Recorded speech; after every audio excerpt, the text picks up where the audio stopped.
liftoff. Okay, so that 5 heavy chain constant segments determine 5 types of antibodies.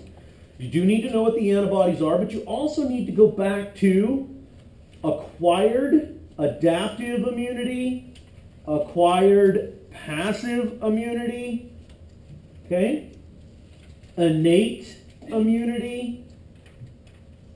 Okay, what do we have that's innate to us? What is acquired? What is adaptive? Okay, now are these specific?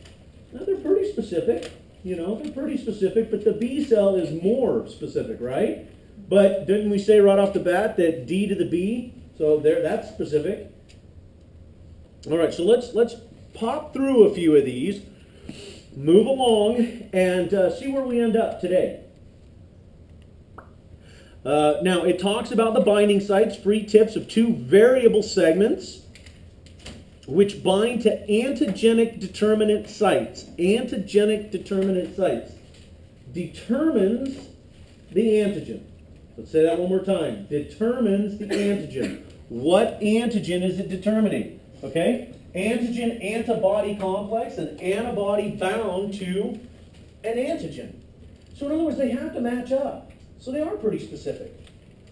Okay? They have to match up. Antigenic determinant sites. So just turn it around, make a sentence out of it. The site that determines the antigen. Does everybody get that? Okay? So, we talked about a complete antigen has at least 2 antigenic determinant sites. At least 2. All right? Now, exposure to a complete antigen leads to a B cell becoming sensitive to that antigen, okay, and to an immune response. So you have to have that site. It has to bind, and when it does bind, then we activate that B cell, an immune response. Now, unbelievably, that B cell can also be an antigen-presenting cell. Well, at that point, it starts the immune response and starts to differentiate into plasma, yeah, and memory cells. Now, a hapten in itself is a partial antigen, and this is what we ended with yesterday. Okay, must attach to a carrier molecule. Now, if the carrier is normal, antibody attacks the normal cell.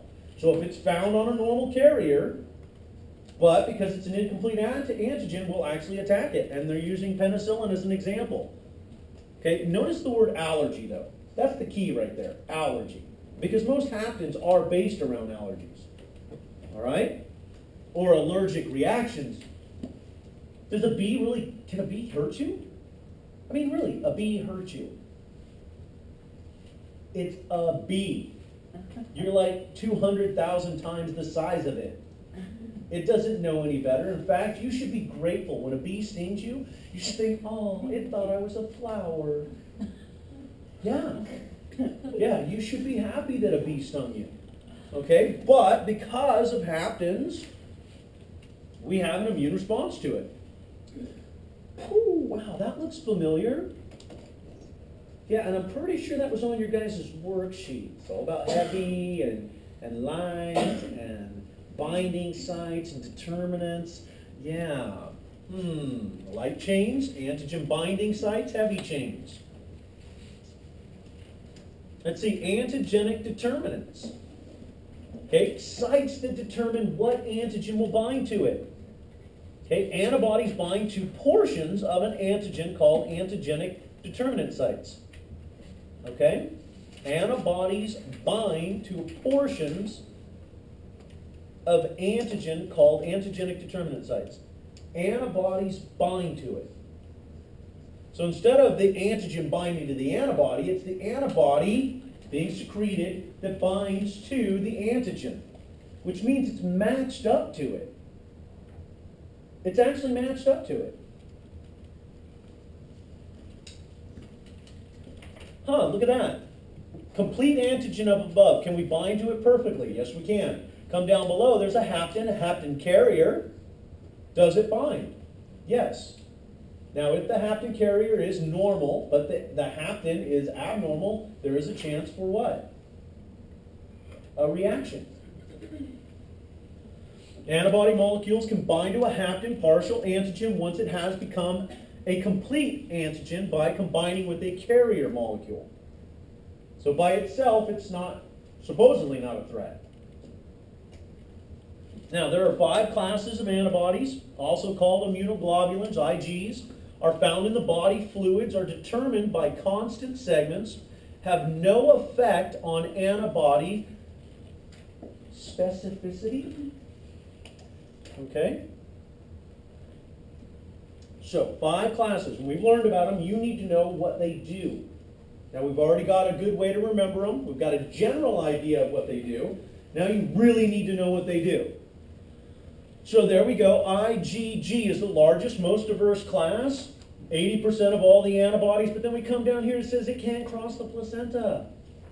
Provides passive immunity to fetus during embryological development. Okay?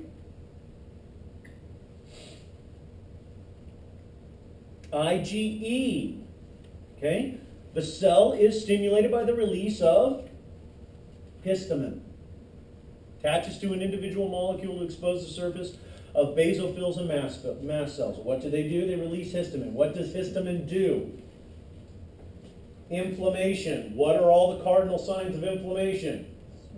Swelling, heat, redness, pain, and possible loss of movement. Now I keep telling you to add that to it.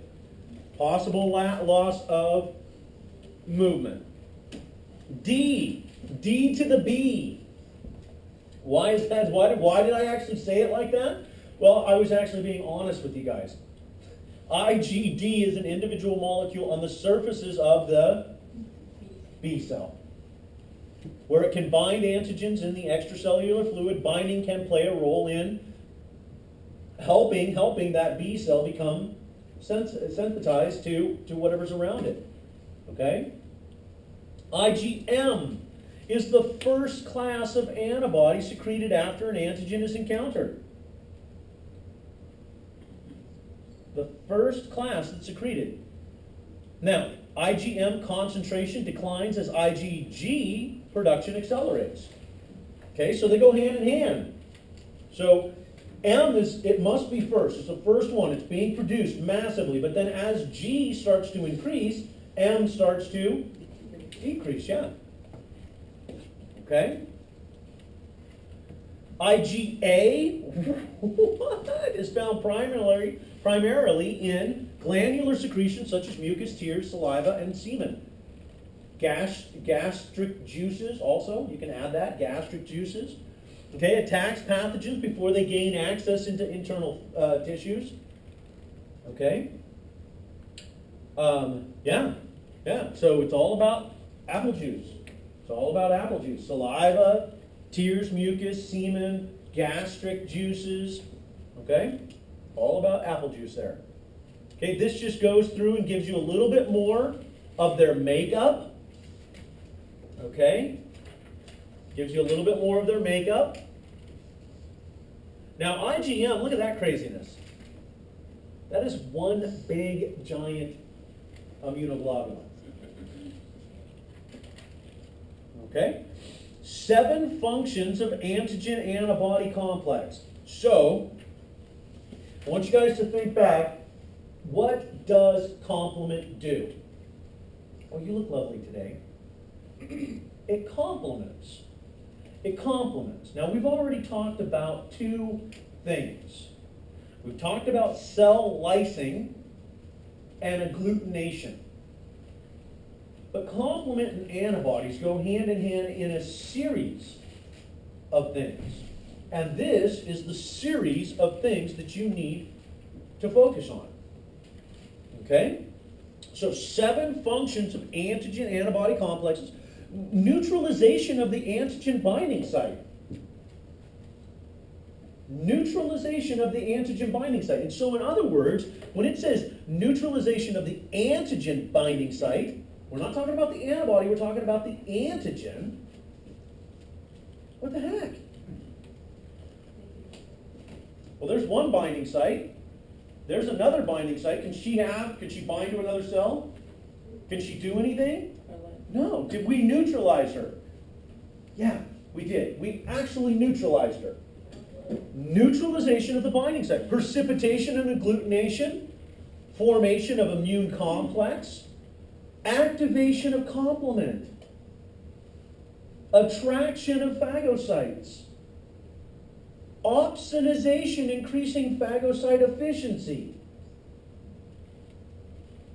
Okay? Stimulation of inflammation and prevention of bacterial or viral adhesion. Well, that's part of neutralization, agglutination, cell lysing. You see how all these things are coming together? Well, guess what's helping them all? Complement. And it even says it right there, activation of complement. Okay? Primary and secondary responses to antigen exposure occur in both cell-mediated and antibody-mediated. Okay? The first exposure produces the initial primary response. This is the one that takes a lot of time, 10 days. Okay? We mount an immune response. We activate as many cells as we can. We try to get everything going. But then it says the next exposure triggers a secondary response. It's more extensive and prolonged, which means we have more antibodies and more T cells. They're activated quickly, faster than the first response. We have memory cells already primed. Notice they're primed and ready to go. So they already know what to do. They're already solid. They're like, you know what, I got this. No big deal. I got this. Literally, I got it. No big deal. Kerpow. Nothing to worry about. Okay? So primary response takes time to develop. Antigens activate B cells. Plasma cells differentiate. Okay? Now, antibody titer slowly rises. So your second response, it's there, it's fast, it's done. The first response, it takes time. Now, what are antibodies doing? All they're doing is circulating around, finding the one foreign antigen and binding to it. That's all they're doing. And what is that binding going to do? That right there. All of that. Complement's going to speed up the process. It's going to increase inflammation. When I said big picture, I meant big picture. If we're binding, and we just happen to bind IgE, what does IgE bind to? It binds to and stimulates basophils and mast cells. What do they secrete? Histamine. What does histamine cause? Inflammation. So these 7 functions happen during the same day? Yeah, oh yeah. Yeah, these 7 functions happen during the activation of B cells secreting antibodies. Okay? So, primary response, then we keep going. Primary response, peak response can take 2 weeks to develop, but it declines rapidly. So it's no wonder that you could get sick again right afterwards. Okay? IgM is produced faster than IgG. It is less effective, but it must be first. It's the first one out there. It's less effective, it still does a job, and it doesn't work to its fullest until IgG is activated. All right? So the primary response takes about 2 weeks to develop peak antibody levels. IgM and IgG antibody levels do not remain elevated. Not in the first response. Secondary response, active memory B cells at a lower antigen concentration than the original B cells secrete antibodies in massive quantities. So the second response, guess what? It doesn't matter how many T cells we've activated. We've just dumped so many antibodies into your bloodstream circulating around. We can take our time with the T cells, because think about it. What if there were 1, 2, 3, 4, 5, 6, 7, 8, 9, 20. What if there were 20 fills? That's me. And I ran around and grabbed all your hands. and then there were 20 more fills behind me, making sure that all your hands were grabbed. Would you be able to do anything? That's your second response. It's so saturated that it prevents any of the antigens, foreign pathogens, from doing what they were supposed to do. Now the T cells do what? Your hands are bound and they eat you. They come around a little hand-to-hand combat. Did they need to be there right away? No, because we have so many antibodies floating around. We're neutralizing the antigens. Now, obviously, they're going to be infected cells, right? So we are going to need T cells, but I'm just saying any free-floating antigens are done. Look at the secondary response.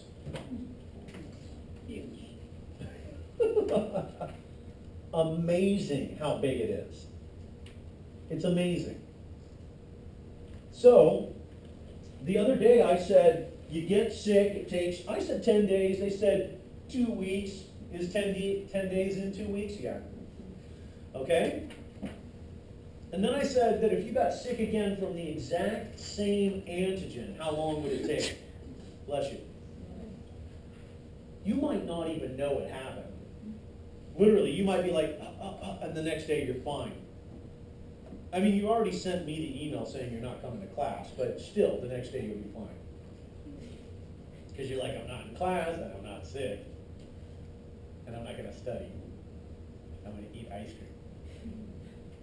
Yum. Tillamook ice cream. Utterly chocolate. Oh, it's out of control. That's what I had for breakfast last night, or dinner last night. Which flavor you was that breakfast last night? That was breakfast last night. Okay, the effects of memory B cell activation. IgG rise very fast, very quickly, can remain elevated for an extended period of time. Which means the second time, we're going to ensure there's no foreign pathogens. Okay? IgM production is also quicker, slightly extended. Okay? Combined responses to bacterial infection, neutrophils and NK cells begin killing bacteria. Cytokines draw phagocytes to the area. Antigen presentation activates helper T and cytotoxic T. B cells activate and differentiate. Plasma cells increase antibody. You know what we just did right there? Let's find out. Let's see who's on their game. Susan, let's see if you're on your game. I know you're not, but you're not supposed to have your phone out either. Oh my gosh, what is that black thing? Yeah, it's your phone. What on slide 22-6, B cells and immunity, what in the world is all of that? Can you explain that to me? In 2 words. Explain that entire thing in 2 words to me. You can't? Maria, how about you? And I know it's on your phone, so I'm not going to jump all over you. I already walked by and saw it. Okay. Explain that slide in 2 words. Can anybody explain that slide in 2 words?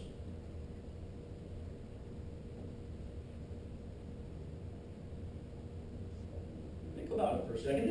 This could be a test question. This could be a phenomenal test question. I can just put it on there. Explain this in 2 words.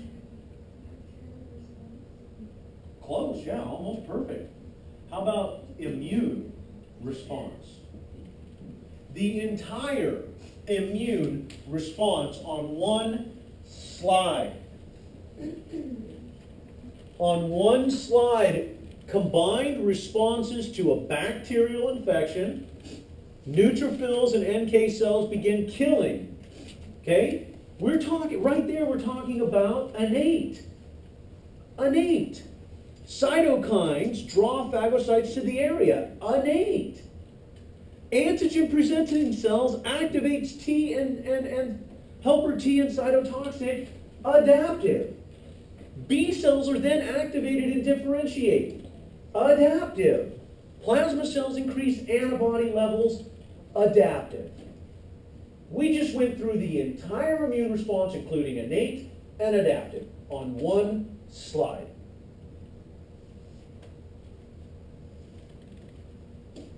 Now, deep down inside, you should be going, What was all the stuff we learned before this? It was all the little intricate aspects of this. How a B cell's activated, how a cytotoxic T cell's activated. What does it do? CD4, CD8, MHC1, MHC2. The different types of immunoglobulins that come from B cells. Ones that are transferred from mom. Passive immunity, active immunity. Artificial immunity, natural immunity. How do you get natural immunity? You expose yourself to the foreign pathogen, which starts antigen presentation. You literally, right there on one slide, have the entire immune response. Now think about it just for a second. Think all the way back. Let's forget about the lymphatics for a second and just think about the immune response. You know it now. First line of defense: skin, tissue, mucus, fluids. Second line of defense: natural killer cells, inflammation, swelling, redness, which is also part of the first line of defense. Third line of defense: antigen presentation activates the cells that are adaptive immunity. Third line of defense. Can you have one without the other? No, you cannot. You're not going to just go right into activation of B and T cells. You are going to have some type of response. So it is no surprise. Here's the gigantic, huge, amazing collection of everything we've learned. Every single time you hear this, whether it's on a TV show or at a hospital, or your friend says it, or your doctor says it, or a nurse says it, or a little kid says it, Mom, Dad, I have flu-like symptoms. Everything is a flu-like symptom. Everything. Heat, swelling, redness, fever, pain, achiness. Right? And we take innate and adaptive, we put them together, and it tells us the degree of the sickness that you have.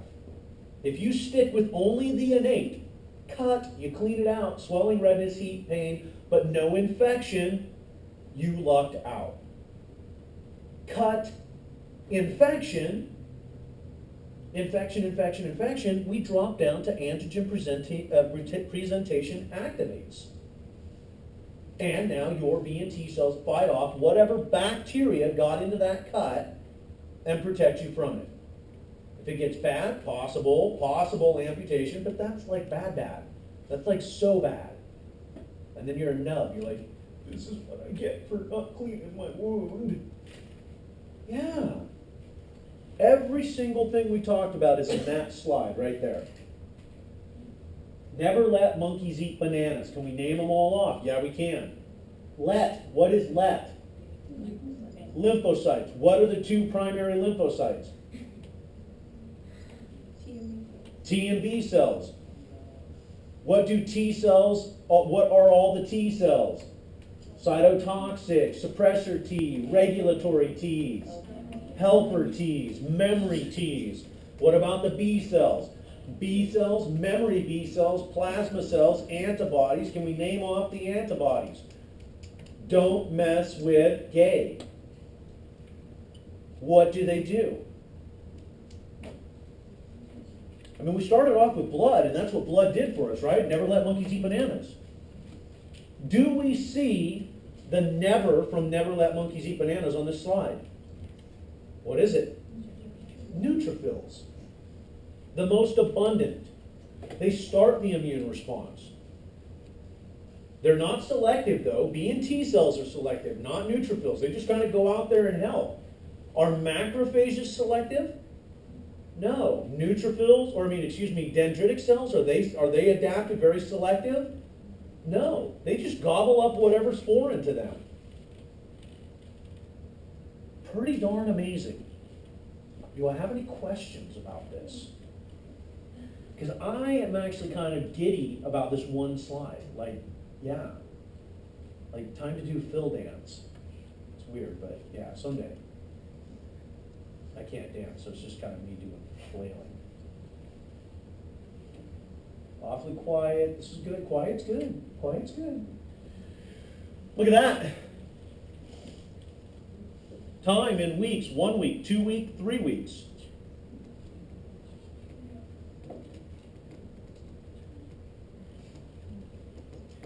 Do you know why they did this? It's because of what I just said to you guys. Watch. Not selective. Not selective. Not selective. Selective. Selective because they produce these over a period of time. So the neutrophils, natural killer cells, and macrophages, they're non-selective. That means they're innate. Cytotoxic and plasma cells are selective. That means they're adaptive. How about antibodies? They're produced by B cell plasma cells, right? So they are selective. They have to, the site that determines the antigen, antigenic determinant site, the site that determines it, yeah, selective. Now mom can give you some of them. Which one does mom give you? Or which two does mom give you? A and G. Guard the fetus and apple juice. Now I'm pretty sure that it's not apple juice coming out of mom, but we know what it is, right? It's a liquid, it's milk, yes. Combined responses to viral infections, similar to bacterial infections, but cytotoxic T and natural killer cells are activated by contact with the virus. They come in contact with the virus, hand-to-hand combat. Okay, walking you through the same thing. There's our bacteria. Phagocytosis by macrophage and APCs, antigen presentation, activation of T cells, destruction of the cell, activation of helper T, activation of B cells, antibodies produced by plasma cells, formation of antigen-antibody complex, opsonization and phagocyte attraction, destruction of bacteria. Okay? Oh my gosh, it's a virus. Okay, infection of the tissue, infection or uptake of APCs, or by APCs. So, infection of the tissue, the release of interferons, which interfere with its ability to replicate. Increased resistance to viral infection and spread. Then we drop over here, appearance of antigen and plasma membrane, stimulation of NK cells, activation of cytotoxic, destruction of the infected cell. Last one, uptake by APCs, antigen presentation, activation of helper T cells, activation of B cells, antibody production, destruction of virus. Happy days. Are our heads swollen yet? Louisa, are you just like, it can't spit up anymore, Captain? It's gonna pop. I can't take it any longer. Yeah, it's tough, isn't it? But now that you guys know this, yeah, guess what? Cells that participate in tissue defense. Told you we were coming back to these. Never let monkeys eat bananas. Okay? Walks you through every single cell and what it does. Notice they even added the cytotoxic T CD8 marker. Oh, yeah. Helper T, CD4 marker. Suppressor T, also known as a reg T or T-reg, regulatory T cell. Okay, you might want to write that down. Regulatory T cell helps regulate the immune response. Okay, immune system development. Fetus can produce immune response, has immunocompetence. After exposure to an antigen, about 3 to 4 months. Has to be exposed to it. Development of immunocompetence, fetal thymus cells migrate to tissue that form T cells. Liver and bone marrow produce B cells. 4-month fetus produces IgM. And what did we say about M? Must be first. Before birth, maternal IgG antibodies pass through the placenta, provide passive immunity, okay, to the fetus. After birth, mother's milk, IgA antibodies. Okay? Now it says while passive immunity is lost. So once passive immunity is lost, then the baby actually gets its own immunity to help defend itself. Normal resistance, infant produces IgG antibodies through exposure. Antibodies, B cells, and T cell levels slowly rise to adult level about age 12. Now, I'm not quite sure that I would consider 12 adult, but that is the level at which ours are at. So it's no surprise that up to puberty, your thymus enlarges. After that, it what? Yeah, it gets smaller, it atrophies. Okay, cytokine of the immune system, chemical messenger involved in cellular immunity, hormones, paracrine-like glycoproteins. Okay, examples of cytokines, interferons, interleukins. Yeah, I think we've talked about both of those. Interleukins function in increasing T cell sensitivity to an antigen. Okay, stimulating B cell activity, plasma cell formation, and antibody production. Now, let's back up. Let's back up here. Cytokines, interleukins. Cytokines, interleukin. Weren't cytokines released by a CD4, a helper T? Pretty sure it was. And what does it do? So can we have an immune response without a helper T? Pretty much no, we can't. We cannot, okay? What else do? They enhance nonspecific defenses, inflammation, scar tissue, temperature, mast cells. What do mast cells secrete? Histamine, okay? Moderating the immune system, some interleukins help suppress immune function and shorten the immune response, which we learned about. Interleukin 1 and interleukin 2 are important in stimulating and maintaining the immune response. When released by activated macrophages and lymphocytes, those cytokines stimulate the activities of other immune cells. What is it called when your immune cells are attracted to a chemical-rich area? Chemotaxis. Positive chemotaxis. So it is no surprise that when these chemicals are released, other white blood cells, other macrophages, dendritic cells, Langerhans cells, Kupffer cells all get involved. What was the macrophage called in the lungs? Kupffer was in the liver. Alveolar macrophage. Alveolar, not areola. Alveolar. People get that mixed up. I had someone write that on their test. I'm like, whoa, wrong answer. Had to mark that one wrong. Yeah. 3 types of interferons. We've already talked about them. They've already come up. This is just repetition. This is review. Interferon alpha, beta, and gamma. Tumor necrosis factor, which we haven't talked about, but what does it do? Tumor necrosis slows the growth of a tumor. Okay? Right? Activates macrophages to secrete one type of TNF.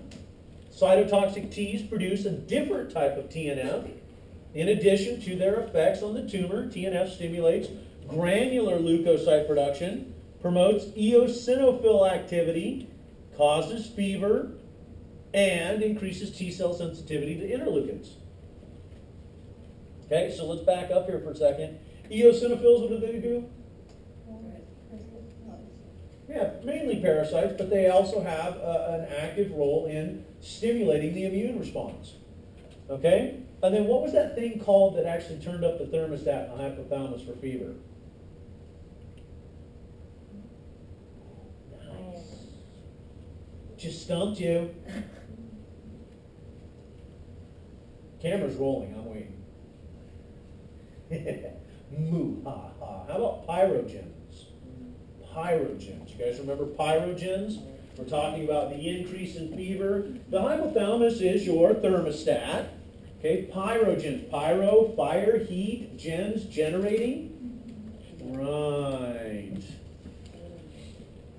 Okay, phagocyte activating chemicals. Well, cytokines.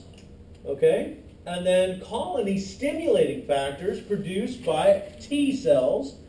Okay. Cells of monocyte macrophage system, endothelial cells, and fibroblasts. It stimulates the production of blood cells in red bone marrow and lymphocytes in the lymphoid tissue. Colony stimulating factors. Well, if you only have 1 or 2 people, don't you want a colony? Especially you're mounting an immune response. You don't want 2 people going off and trying to fight a big battle. So wouldn't you rather have a whole colony fighting the battle for you? Yeah, right. Colony.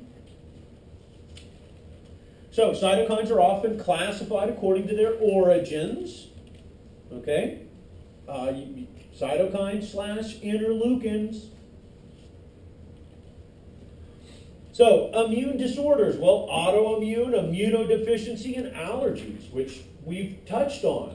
In fact, I'm pretty sure there's a question on your guys' review sheet that you did for immune and lymphocytes that says, what is autoimmune? Autoimmune. A malfunction of the system that recognizes and ignores normal antigens. MHC1 is a normal body antigen. It's a self-antigen. And unfortunately, it can be ignored. So during immunocompetence, during the testing of T cells before they actually go out and start doing their job, okay, they can actually be over-aggressive, and if they are, to that self-antigen in a specific area, they can actually attack it, such as rheumatoid arthritis. Immunodeficiency disease, well, guess what? We've already talked about it, the HIV virus. Okay? Immunosuppressive drugs or radiation treatment can lead to immunological failure. And then allergies, inappropriate or excessive immune response to an antigen or hapten. Okay, allergens, antigens that trigger allergic reactions. Allergens, yeah, that makes sense, doesn't it? Because it's allergy generating, allergens. I know. What are all these gen and osis and all those? Yeah, just horrible. Horrible, I say. 4 categories of allergic reactions: immediate hypersensitivity, cytotoxic reaction, immune complex disorder, and delayed hypersensitivity. Okay? Type 1, also called immediate, a rapid and severe response to the presence of an antigen. Rapid and severe. Most commonly recognized type of allergy. Okay? Okay, becoming sensitized to this leads to the production of large quantities of Ig allergies. Go figure. Okay? Second exposure leads to massive inflammation of the infected tissue. So the first one, we kind of go overload. The second time, it's done. Game on. Too much. Okay? Severity of the reaction depends on the individual sensitivity to it and the location involved. Allergens, antigens that trigger reaction in the bloodstream may cause anaphylaxis. Anaphylactic shock, a severe allergic reaction to a foreign antigen. Okay? Anaphylactic shock. So what we're talking about here is anything. I mean, a bee sting, peanuts, your partner next to you, achoo, done. Yeah, craziness. Okay, can be fatal, affects cells throughout the body, changes capillary permeability, smooth muscle of the respiratory system contracts, makes difficulty or breathing difficulty. What is the chemical we give to someone to relax the smooth muscle? Epinephrine. Yeah, epinephrine. Okay, so can cause circulatory collapse, anaphylactic shock. Anaphylactic shock. How about that anaphylactic shock? Kerpow. First exposure pretty small. Second exposure out of control. That's why some people get stung by a bee and they'll be like, no, I'm not allergic. And the next time they'll get stung by a bee and kerpoof, Stay Puft Marshmallow Man. Okay? Okay, there we go. Notice, yeah, pain, lots of chemicals, adverse reactions, constricted airway, done deal. Now you can have minor ones. I'll tell you guys about my minor one. I didn't realize this until later in life. This is awesome. Okay, growing up through my life, my favorite treat, like favorite, peanut brittle. I love peanut brittle. Love it. It's my favorite peanut brittle. Okay? Never had a problem, but as I started getting older, past my mid-30s, towards my 40s,